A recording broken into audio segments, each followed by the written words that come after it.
Let me ask you something strange. What if the very thing you've been trying to control your whole life, your future, your outcomes, your destiny, what if that need to control it is the exact reason it keeps slipping through your fingers? Not because you're weak, not because you're unlucky, but because you were never supposed to hold it in the first place. Stay with me, because what I'm about to tell you changed everything for me, and it might just do the same for you. There's a story about a young man who goes to a Zen master, completely exhausted. He'd been working for years, building his career, planning his finances, optimizing his mornings, reading every self-help book, following every productivity system, and yet, despite all of it, he felt more lost than ever, more anxious, more out of control. He sits down across from the master and says, "I've done everything right. Why does my life still feel like it's falling apart?" The master pours him a cup of tea. He pours and keeps pouring until the tea overflows, the cup spills across the table, drips onto the floor. The young man jumps back. "Stop, it's full. No more will go in." The master sets down the teapot and looks at him calmly. "You are like this cup," he says, "so full of plans, of fears, of need for control, that there is no room for life to actually enter." Alan Watts told a version of this story many times, not because it's a cute parable, but because it describes almost every single person living in modern America right now. We are raised in a culture that worships control.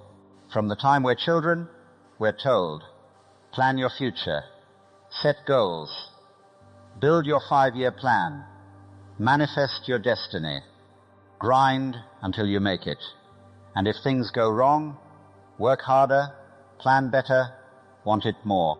The entire self-improvement industry is built on one silent assumption, that you are the author of your life.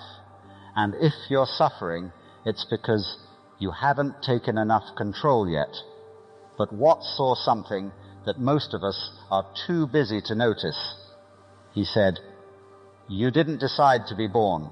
You didn't choose your parents, your country, your nervous system, or the heartbeat keeping you alive right now.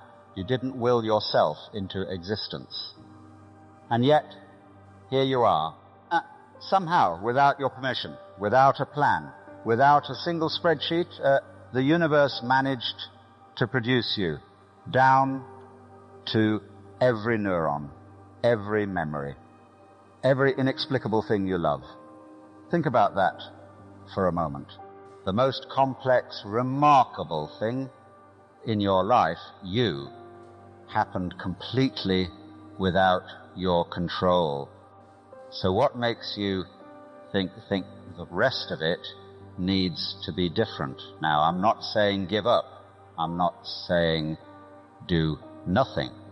Watts was careful about this. He wasn't preaching passivity. He was preaching something far more radical. He called it trust, not blind optimism, not toxic positivity. Real, deep, almost terrifying trust in the intelligence of the process itself.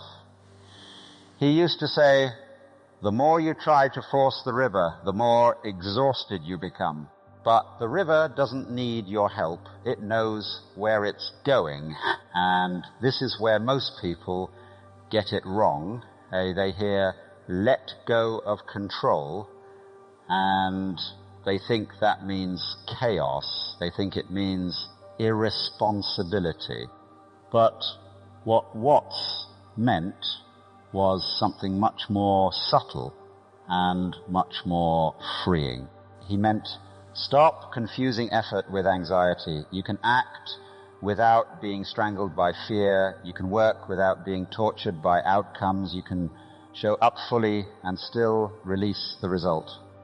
The ancient Chinese had a word for this, Wu Wei, effortless action, not laziness, not giving up, but action that flows from presence rather than panic. Doing without the desperate need to control what comes next. Think about the last time you were truly in the zone, playing music or writing or having a conversation that just clicked or running until the miles disappeared. You weren't thinking about controlling the outcome. You weren't managing the moment. You were inside it, fully, and that's when your best work happened. That's when life felt most alive.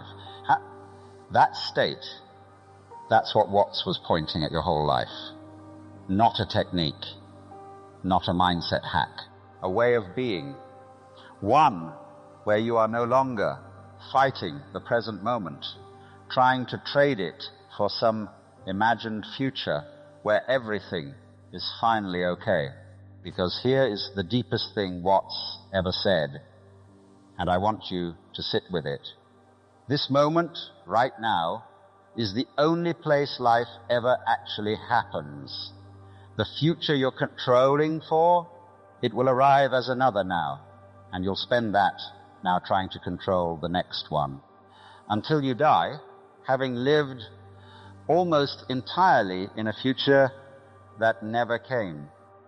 You were never born to control destiny, to be moved by it, to participate in it, the way a wave participates in the ocean without ever being separate from it. The river doesn't force itself to the sea. The flower doesn't will itself to bloom. The sun doesn't try to rise, and you, underneath all the planning, all the fear, all the desperate grasping for certainty, you already know how to do this. Your body breathes without your permission. Your heart beats without your instruction. The deepest part of you has never stopped trusting the process. The only question is whether the rest of you is willing to catch up. Let go, not of your dreams, not of your effort, but of the white-knuckled belief that if you don't control everything, everything will fall apart. It won't. In fact, it might finally fall together. That's all for today. If this hits something in you, you already know what to do.